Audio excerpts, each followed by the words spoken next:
Hidup saya masih panjang. Saya tidak mau menyerah dengan ini. Saya tidak mau menyerah. Saya hanya mau Tuhan sedang menunjukkan ke saya bahwa saya harus hidup. Masih banyak hal yang perlu saya lakukan ke depan.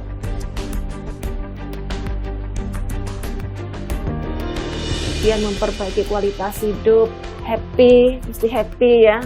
Hadapi segala sesuatu itu dengan senang karena dibalik suatu kesulitan itu ada kemudahan dan saya mendapatkan kemudahan itu.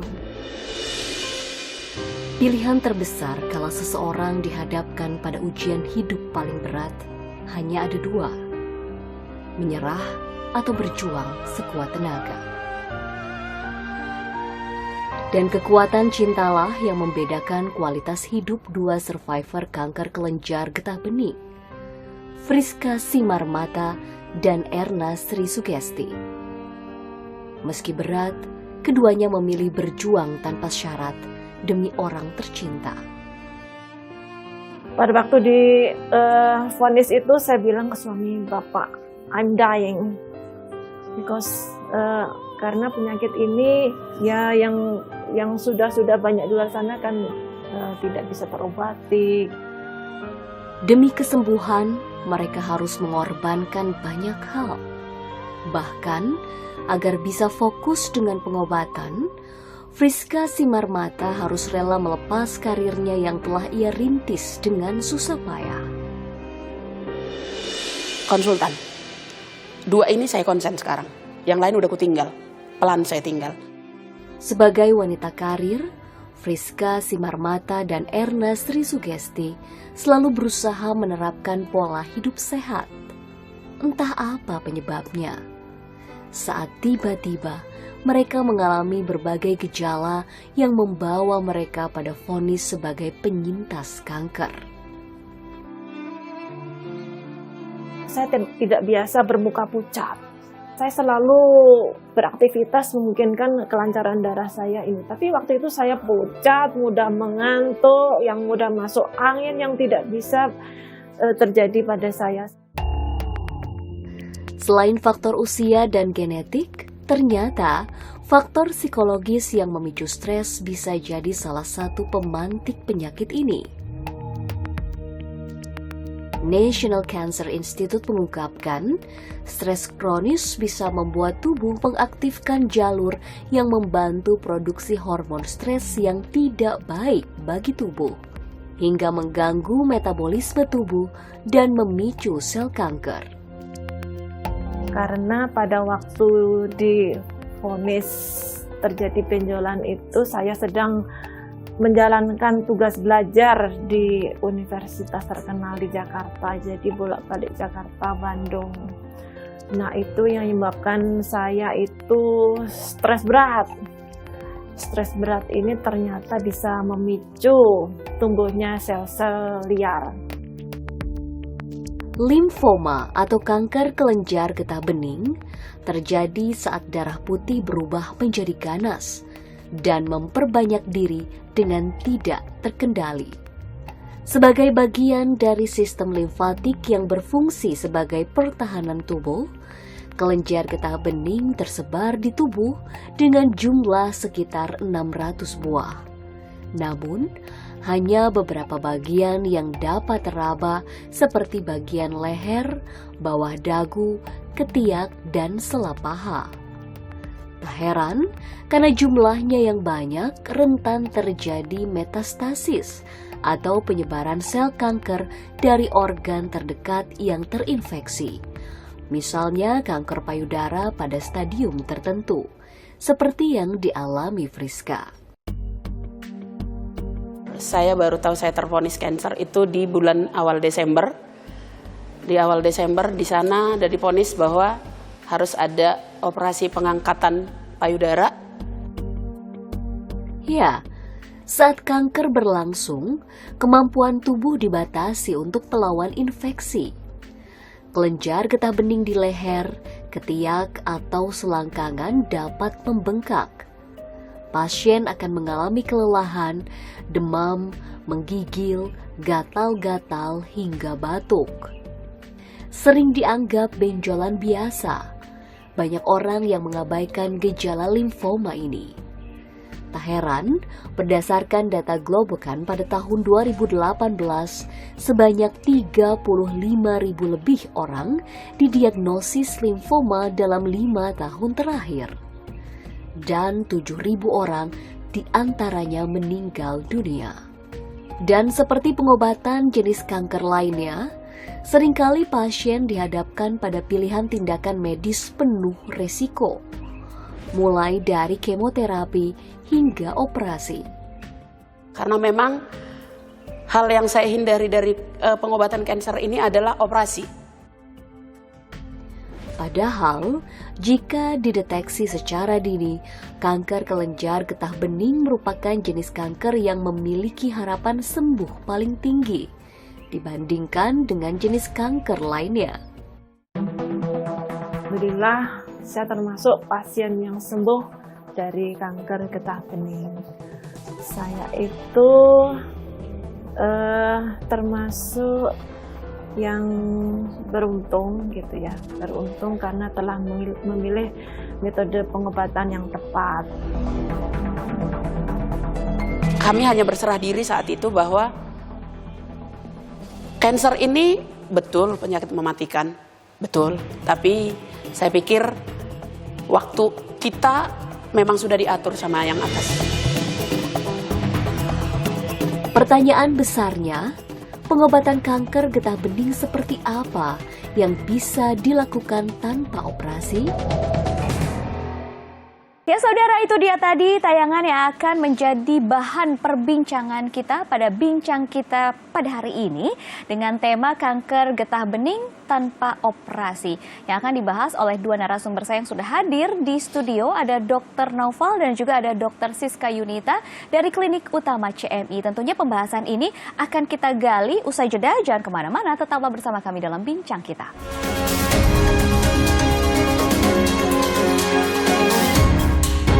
Anda kembali bersama kami dalam bincang kita, tentunya bersama saya Widi Dwinanda dan juga ada Dr. Siska dan Dr. Naufal dari Klinik Utama CMI. Kita langsung gali nih, mumpung ada narasumber yang begitu luar biasa agar bisa memberikan informasi yang mencerahkan begitu. Tapi sebelum kita membahas solusi, kita mungkin harus tahu dulu nih akarnya dulu. Kelenjar getah bening, bisa dijelaskan sebenarnya kelenjar getah bening ini letaknya di mana saja sih dan memiliki peran apa saja untuk tubuh kita?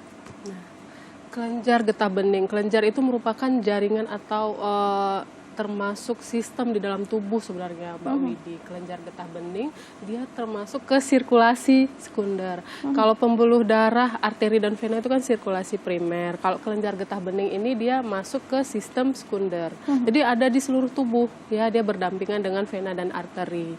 Nah, fungsi dari kelenjar getah bening ini sendiri adalah dia sebagai tentaranya tubuh kita. Jadi sistem pertahanan tubuh kita. Ketika tubuh kita terserang penyakit, baik infeksi bakteri, virus dan sebagainya, maka kelenjar getah bening inilah yang berperan untuk pertahanan tadi, Mbak Widi. Oke, kalau untuk gejala adanya gangguan atau adanya masalah di kelenjar getah bening kita, yang saya tahu nih biasanya terjadi pembengkakan. Apakah pembengkakan ini memang selalu menandakan ini mengarahnya pada kanker dari getah bening, atau sebenarnya pembengkakan itu bisa juga adalah tanda untuk penyakit lain nih, Dok? Jadi pembengkakan sebenarnya tidak, biasanya tuh paling sering di leher ya, Mbak Widi. Tapi seperti yang saya sebutkan tadi, kalau kelenjar getah bening kan seluruh tubuh. Jadi bisa pembengkakan di leher, di ketiak, di sela paha, itu banyak macam-macamnya. Nah, yang membedakan pembengkakan kelenjar getah bening karena suatu penyakit kanker atau infeksi ya, itu adalah masanya atau waktunya. Karena kanker biasanya lebih lama.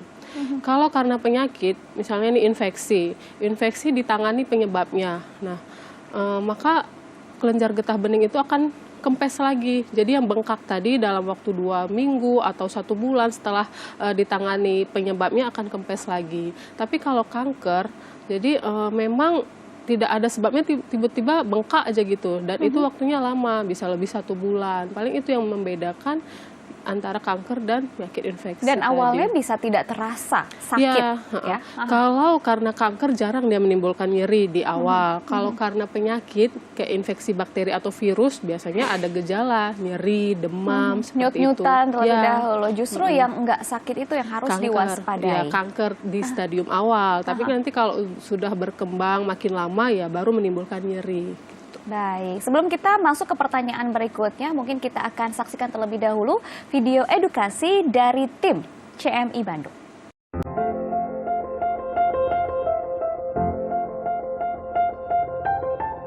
Halo sahabat CMI, berdasarkan data Global Cancer Observatory, penyakit kanker menjadi penyebab kematian tertinggi di dunia setelah penyakit jantung. Dengan total 9,9 juta kasus kematian pada tahun 2020. Bagaimana tidak, penyakit kanker seringkali tidak terdeteksi di awal perkembangannya dan baru dirasakan pasien setelah memasuki stadium lanjut. Salah satu jenis kanker yang menyumbang banyak kasus kematian adalah kanker kelenjar getah bening atau limfoma. Sama seperti jenis kanker lainnya, limfoma dapat ditandai dengan munculnya benjolan. Namun, pada faktanya, tidak semua benjolan di area kelenjar getah bening mengindikasikan adanya penyakit kanker. Bisa saja kondisi ini merupakan tanda adanya infeksi virus pada sistem limfatik, atau yang disebut juga dengan istilah limfadenopati. Maka dari itu, ketika menemukan suatu benjolan, jangan panik dan segera periksakan diri Anda ke dokter untuk memastikan kondisi tubuh Anda.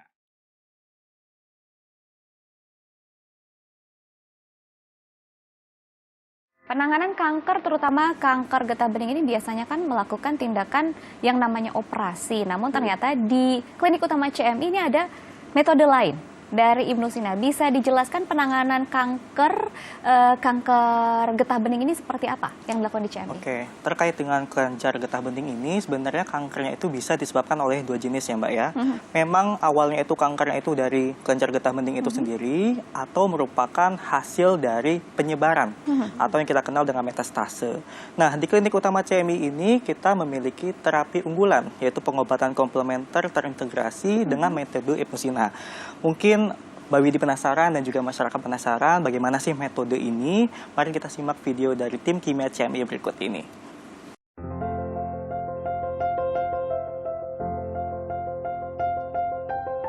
Halo Sobat CMI, tidak dapat dipungkiri, kanker adalah penyakit yang sangat ditakuti oleh siapapun juga. Bukan hanya dari penyakitnya sendiri yang perlahan-lahan menggerogoti tubuh seseorang, tetapi metode pengobatan yang kita miliki sekarang ini tidak dapat memberikan kenyamanan bagi penderitanya. Tidak jarang juga orang yang menderita kanker bahkan harus tutup usia bukan karena penyakitnya, tetapi karena derita yang dialaminya ketika melakukan pengobatan. Tetapi tidak perlu takut, GR Setra CMI memberikan opsi pengobatan bagi penderita kanker tanpa harus ditakuti oleh dinginnya meja operasi atau menderitanya kemoterapi. Obat CMI bekerja secara selektif untuk menyerang sel kanker yang menggerogoti tubuh seseorang. Pengobatan juga bisa dilakukan dengan nyaman dan pastinya pasien memiliki harapan yang besar untuk menjalani hidup dengan normal. Seperti itu.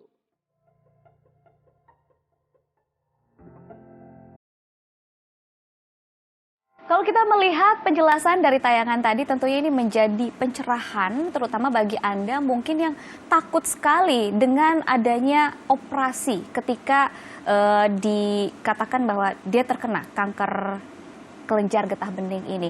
Nah, untuk penyebarannya atau untuk sistem penyembuhannya itu bisa seefektif apa sih ditekan begitu? Memang untuk pengobatan kita di CMI ini, kita melihat bagaimana kondisi klinisnya dulu. Tapi sebagian besar pasien yang berobat di sini sudah ada perbaikan dalam 1-3 bulan pengobatan. Tapi kita menilai juga apakah pasien ini nutrisinya tercukupi atau enggak. Bagaimana psikologinya juga. Karena memang dua hal tersebut itu bisa berperan besar dalam proses kesembuhan pasien. Seperti itu Mbak Widi. Jadi banyak faktor yang mempengaruhi dari keefektivitasan suatu pengobatan. Oke, lalu ini kan bisa dikatakan bahwa dengan adanya metode Ibnu Sina ini, pasien kanker getah bening ini tidak perlu melakukan operasi. Lalu bagaimana ketika sudah ada yang dioperasi, tindakannya sudah dilakukan begitu, operasi kelenjar getah bening ini, tapi ternyata berkembang kembali. Apakah bisa kemudian datang ke CMI dan akhirnya dialihkan dengan metode Ibnu Sina ini, Dok? Oke, jadi begini, sebenarnya ada kasus tertentu yang memang memerlukan tindakan operasi untuk menunjang kesembuhannya. Oh, terintegrasi berarti Benar. ya, komplementer. Jadi ada yang memang benefit atau manfaatnya itu lebih besar dibandingkan resikonya. Itu tetap kita sarankan. Nah, perihal pasien sudah operasi menjalankan tindakan tersebut dan ingin berobat di CMI, itu bisa. Karena seperti yang disampaikan oleh Dr. Siska sebelumnya, memang kita ini menyeluruh gitu loh. Kita belum tahu apakah bibit kansernya ya itu sudah ada di organ-organ lain. Jadi memang kalau misalkan berobat di CMI, kita harus menghancurkan dari si kansernya itu. Baik, tentunya masih banyak informasi yang bisa kita gali, terutama dari metode Ibnu Sina yang dilakukan sebagai pengobatan kanker getah bening. Seperti apa informasi yang bisa kita gali? Usai jeda, kita akan kembali. Jangan kemana-mana, tetaplah bersama kami.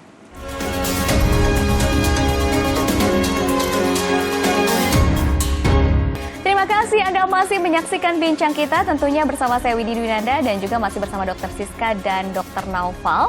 Sebelum kita lanjutkan informasi yang ingin saya sampaikan kepada Anda saudara, saya juga ingin mengingatkan kepada Anda yang ingin mengetahui lebih detail lagi atau ingin kenal seperti apa sih sebenarnya metode Ibnu Sina yang ada di Klinik Utama CMI, atau mungkin Anda juga ingin mengetahui bagaimana perjalanan kesembuhan dari pasien di Klinik Utama CMI yang melakukan pengobatan melalui metode Ibnu Sina, bisa langsung saja kunjungi media sosial CMI yang tertera di layar kaca Anda. Dan seperti yang sudah saya janjikan, untuk Anda yang semakin penasaran seperti apa sih pengobatan yang dilakukan di Klinik Utama CMI Bandung ini, bisa langsung saja saksikan tayangan berikut ini.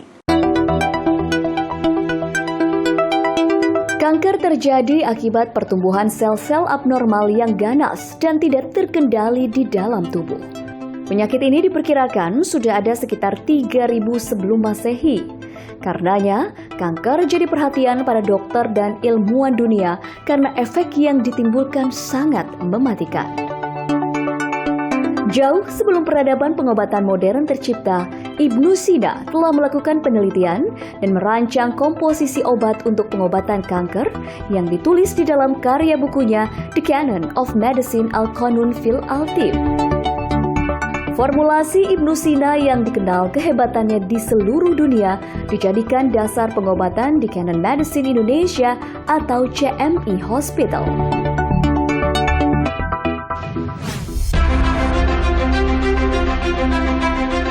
Berdiri di Kota Bandung, Jawa Barat sejak 2008 lalu, CMI Hospital hadir memberikan pelayanan kesehatan yang lengkap dan terjangkau. Dengan mengadopsi metode pengobatan komplementer, kedokteran klasik timur berbasis formula Ibnu Sina yang terintegrasi dengan metode konvensional kedokteran modern, terapi medis di CMI Hospital menjadi lebih nyaman, minim efek samping, dan tanpa tindakan invasif. Selain mengaplikasikan ilmu medis konvensional, Klinik GR Setra CMI juga menerapkan ilmu yang diambil dari buku Al-Qanun fi Al-Tib atau The Canon of Medicine, yang merupakan buku yang ditulis oleh Bapak Kedokteran Modern, yaitu Ibnu Sina atau Avicenna. Meskipun buku ini sudah ada sejak 10 abad yang lalu, namun keilmuannya masih sangat relevan hingga saat ini. Bukan hanya itu saja, Klinik GR Setra CMI juga terus mengikuti perkembangan ilmu pengetahuan dan juga teknologi terbaru. Hal ini untuk menyokong pelayanan pasien dari sejak penegakan diagnosis hingga pemberian terapi. Dengan menggabungkan metode keilmuan ini, Klinik GR Setra CMI berani bergerak untuk memberikan penanganan kepada pasien penyakit kronik seperti kanker, diabetes, jantung, dan gagal ginjal. Tentu saja dengan efek samping yang minimal dan tanpa tindakan yang invasif, sehingga pasien bisa sehat dan nyaman. CMI Hospital berkomitmen memberikan pelayanan terbaik pada setiap pasien dengan dukungan fasilitas medis yang dilengkapi dengan laboratorium, tenaga dokter ahli, ruang rawat jalan, dan ruang rawat inap, serta instalasi farmasi medis dan komplementer yang lengkap. Pelayanan CMI mencakup pelayanan konsultasi medis, konsultasi komplementer, diagnostik laboratorium klinik, pengobatan modern, dan pengobatan klasik timur berbasis formula Ibnu Sina. Umumnya, metode pengobatan pasien kanker saat ini dilakukan lewat tindakan operasi dan kemoterapi. Selain memiliki efek samping, juga membutuhkan biaya yang besar. Di klinik utama CMI, metode untuk pengobatan penyakit kanker sudah dibuat dengan sistematis berdasarkan ilmu konun karya Ibnu Sina. Racikan obat yang dibuat secara terprogram mampu memutuskan sel-sel kanker sehingga pasien dapat sembuh tanpa kemoterapi atau operasi. Formula Ibnu Sina yang ada di klinik utama GR Setra CMI bisa dikatakan itu sangat efektif, di mana formula itu mampu membedakan mana sel normal, mana sel tidak normal, yang biasa kita sebut terprogram. Karena formula ini tidak akan merusak sel yang masih normal. Dia hanya merusak atau menghancurkan sel kansernya saja. Sehingga memberi efek yang lebih nyaman kepada pasien. Apalagi kita wanita ya, tidak akan ada rambut rontok, tidak akan ada kuku yang hitam seperti itu. Atau mual muntah, lemas, itu tidak ada. Jadi formula Ibnu Sina yang dimiliki oleh klinik utama CMI GR Setra sangat nyaman dan efektif. Untuk semua sahabat CMI yang ada di Indonesia maupun di luar negeri yang sudah pernah melakukan operasi, kemoterapi dan radiasi, tapi belum mendapatkan hasil yang efektif dan lebih nyaman, silakan datang ke klinik utama CMI yang di Bandung, karena formula Ibnu Sina yang dimiliki oleh klinik utama CMI mampu memberikan solusi untuk pasien pasca operasi, kemoterapi dan radiasi agar mendapatkan hasil yang lebih nyaman dan efektif. Dengan terapi medis yang menggabungkan ilmu kedokteran modern dan komplementer berbasis formula Ibnu Sina, tingkat kesembuhan pasien bisa mencapai 80%. Tak heran, kini klinik utama CMI menjadi pilihan utama banyak pasien. Dari dulu Sisi tidak persis tahu ada CMI sebenarnya. Tapi mungkin 8 tahun yang lalu, suami saya pernah mendengar nama CMI ini dari rekan kerjanya. Nah, tapi dia belum sempat pengobatan di sana. Cuman sejak saya terponis kanker ini, akhirnya kita mencoba menggali kembali info itu pernah ada klinik yang bisa mengobati kanker tanpa operasi. Itu yang saya tahu. Jadi kita coba cari tahu dari internet. Saya pergi ke GR Setra CMI dan alhamdulillah selama 3 bulan ya saya di sana. Saya mengikuti petunjuknya, memakan obat-obatnya, kemudian lifestyle-nya juga, dan kepada yang di atas sana itu harus lebih dekat gitu, baik kepada semua orang. Hal yang paling saya sukai dari sini adalah saya tetap melakukan pengobatan, saya tetap melakukan aktivitas saya masih tetap bisa bekerja, dan saya bisa pulihkan saya. Itu yang perlu buat saya. Jadi saya tidak terbelenggu dengan duduk di bed yang menyiksa batin saya untuk tidak bisa berapa-apa. Dan apa hikmahnya dari sini? Yaitu ilmu. Ya, ilmu hidup. Bagaimana menghadapi masalah. Rahasianya adalah menikmati hidup. Terima kasih ya Allah atas pelajaran ini. Kemudian apa yang harus saya lakukan, saya mohon pada Allah kesembuhan, juga upaya kepada GR Setra CMI. Perkembangan yang saya alami adalah masuk bulan keempat. Saya pikir saya tidak punya penyakit. Yang saya pikirkan sekarang adalah, betul saya punya kanker, tapi saya sedang berada pada tempat yang benar untuk memproses penyakit saya ini, untuk menyelesaikan, memulihkan. Saya pikir saya hanya pemulihan. Bagi teman-teman yang sekarang sedang diuji sakit kanker seperti saya atau kanker yang lain, saya sarankan untuk datang ke GR Setra CMI untuk melakukan terapi pengobatan sebagai upaya kita untuk sembuh. Kanker bisa disembuhkan. ikuti prosesnya, insya Allah bisa sembuh seperti saya. CMI Hospital hadir memberikan solusi tak hanya untuk penderita penyakit kanker, namun juga penyakit mematikan lainnya seperti jantung, gagal ginjal, dan diabetes. Saya sangat mengapresiasi dan mendukung keberadaan Klinik Utama CMI yang menerapkan metode pengobatan komplementer terintegrasi sejalan dengan strategi WHO, peraturan pemerintah Republik Indonesia, dan peraturan Menteri Kesehatan Republik Indonesia. Semoga Klinik Utama CMI dapat menjadi pilihan yang baik, nyaman, dan dapat meningkatkan kualitas hidup pasien. Bila Anda sudah divonis menderita kanker, tak perlu khawatir. Segera konsultasikan dengan datang langsung ke Klinik Utama CMI di Jalan Tubagus Ismail 7, nomor 21, Kota Bandung. Atau telepon di nomor 022 253 1000 dan di nomor WhatsApp di 0812 2998 327.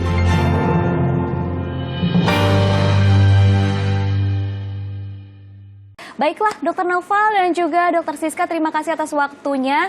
Ini informasinya sudah lengkap, semoga bermanfaat bagi Anda, terutama untuk kesehatan Anda sekeluarga. Dan saya ingatkan kembali nih, mungkin Anda penasaran ingin menyaksikan atau melihat kira-kira bagaimana ya bukan testimoni tepatnya, perjalanan kesembuhan dari pasien yang berobat di Klinik CMI Bandung, atau ingin lebih kenal lagi dengan fasilitas apa saja yang ada di Klinik Utama CMI Bandung, bisa langsung saja kunjungi media sosial CMI yang tertera di layar kaca Anda. Waktunya saya Widi Dwinanda pamit undur diri, sampai jumpa lagi dan selamat beraktivitas kembali. Terima kasih dokter. Terima kasih.